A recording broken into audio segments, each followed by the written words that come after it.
फैदों नोङो ओमफ्राय बिनुगुरियाव औ दसे थांदों सोरनाव फैया बाजिमोननाव माजों फैया दादाजों थांदों हा दादाजों थांदोंलै बाइकजोंहाय फंबा नङाथाय नङा जाबाय दाबासो जालायहैदोंमोन नामा ए हो नङालाय गोदाव सोरावनो हा गोदाव सोरावनो थायो नङा हिनजावफोरखौ फोथायजाथारा ए गिलायलाङो आं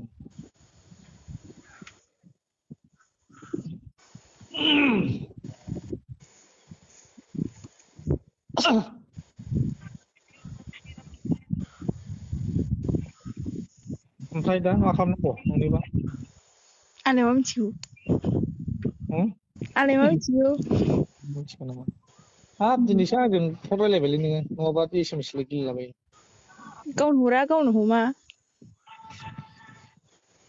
आं एखमबा बेस्थ' थायोना ओंखायनो जोब्बाय ओरै माबाबा ओरै गाज्रि मोनोना मानसिफ्रा फन रायलायबाय थाबा ओंखायनो जोबथ'वाखैलै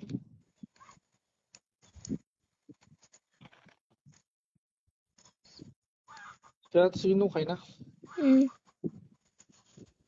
गोजौनालाय आबुआ लाय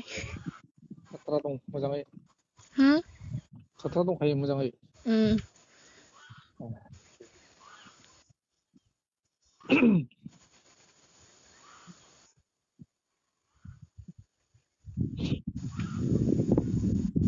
माबायाव गोसोआव फोमोन दंना एसे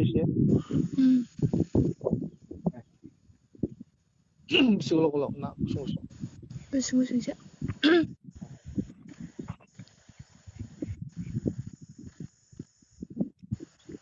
थिग जायो थिगानो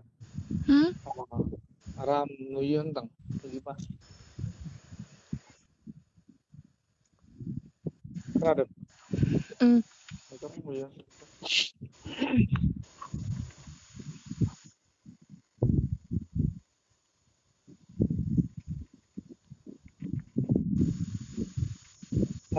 आं दसे उनाव हरफिन दे नै माबा एसे सुट लानो नागिरदों दे दे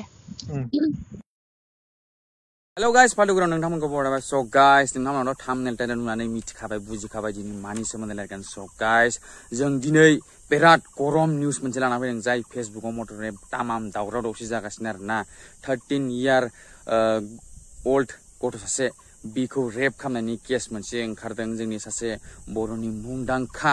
मानसिखौ नोङो कमेडि भिडिअ बानायग्रा अनिल कुमार नार्जारी बिथांनि सायाव केस गोलैदों आरोना स बिनिनो फेसबुकाव बर्तमान बुहुत दावराव जागासिनो स गाइस खायसे मानसिफ्रा जेनेबा एसे दाउट जाना जेनेबा मानि थाखाय मा जादों मा जायाखै जेनेबा मानसिफ्रा एसे दाउट जाना दं आरोना स गाइस दिनैनि भिडिअ आं बेखौनो पुरा मोजाङै फारसेनिफ्राय एक्सप्लेन खालामना होजोबगोन आरोना स गाइस होमबा बिना टाइम वेस्ट खालामालासिनो भिडिअ बानायनायखौ सुरु खालामसै नोंथांमोना नैबे पुलिसनि स्टेटमेन्टखौ नायग्रो जेनेबा ना पुलिसनि स्टेटमेन्ट माने सिक्ला स्टेटमेन्ट होनायखौ नायग्रो आरोना बेयाव जेनेबा साब्रै मानसिनि जेनेबा नामा गोलैदों जे सुबार्णा दिलीप अनिल आरो दैदेन बिसोर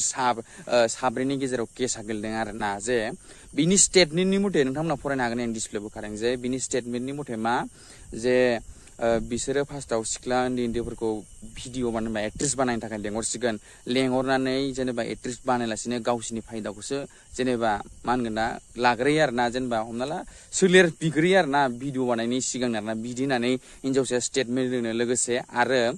जे जुन्थु हिनजावसा बे हिनजावसाखौ दायो 13 बोसोर बैसो नालाय मा उन्दै नङा होमबा स दायो बेखौ मा होनो हस्पिटालाव टेस्ट खालामनो थाखाय लांदोंनो जेनेबा जे पजिटिभ ना नेगेटिभ मानो होनबा हस्पिटालाव टेस्ट खालामबाथाय ओंखारजोबो ना माहा आसलथे मा खोथाया नङा होमबा स फार्स्टआवनो जेनेबा मोनसे टाइगार अफ बिटिआर होननाय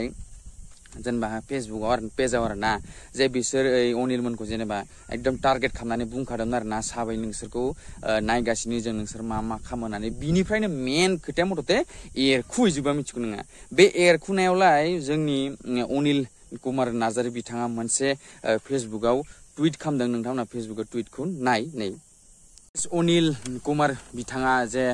मा होनो गावनि फेसबुक पेजाव नैबे टुइटखौ होदों नैखौ नाय नोङो ओरैबायदि गोलाव लिरबाय जे बेयाव लिरदों जे आं सिख्लाखौ नुवाखै नुजेनाखैनो नोंसोर माबोरै बुंनो हाखो हेन तेन होननानै बुहुद खोथा बुंबायो बुहुद खोथा नोंथांमोना फरायनो हागोन भिडिअखौ पस्ट खालामनानै आं होनो हाजोबगोन मिथिबायना आरो लोगोसे बिथाङा दायो बुंदों जे जोंना अनिल बिथाङा जे प्रेस मिट लानानै बुंनाय जागोन आरो जाय मानसिया जेनेबा हमना ला आरोना टाइगार अफ बिटिआर बिथांखौ जेनेबा बिनि सायाव केस जाबसिनगोन मा जाबसिनगोन होननानै बुहुद खोथा बुंदों दायो नङा होमबा स' दायो जों बेखौ उनाव नुसिगोन आसलथे मथथे दायो बर्तमान सिख्लानि जुदि रिपर्टनि सायावसो सोनारसिगोन मिथिगोन जुदि सिख्लानि रिपर्टआ जुदि पजिटिभ ओंखारबाय होमबा अनिला थांखाबाय आरो गोलाव समनि थाखाय सिङाव मिथिगौ नोङो गैखाला बियो अनिल दिलीप सुबर्णा जुदि केस पजिटिभ गोलैबा आरो ना बिसोरो साब्रैया गोलावनि थाखाय थांखागोन आरो मिथिबायना लोगोसे जुदि नेगेटिभबाथ' मा होनो टाइगार अफ बिटिआर बिथांनि सायाव मोजां मोननाय केसा गोलैसिगोन जुदि नेगेटिभबा नङाबा खोथाया नङा होमबा आरो सिख्लानि सायावबो गोलैसिगोन स' गाइस दायो माथो बुंनो नङा होमबा दायो बर्तमान जों सिख्लानि जिथु पजिटिभ नेगेटिभ मा रिजाल्ट ओंखारो बेखौ नेनांसिगोन बिदिखौ नेखांनानैसो जोंना मेन खोथाया जासिगोन नङा होमबा स' गाइस बिदिनो आं दिनैनि बे गरम निउसखौ होनो नागिरदोंमोन बिदिनो स' आं नोंथांमोना जुदि भिडिअखौ मोजां मोनदोंबा लाइक कमेन्ट शेयार खालामदो लोगोसे चेनेलखौ नाम्बार साबसक्राइब खालामदो नङा होमबा दिनैनि निउसआ बेसांनोसै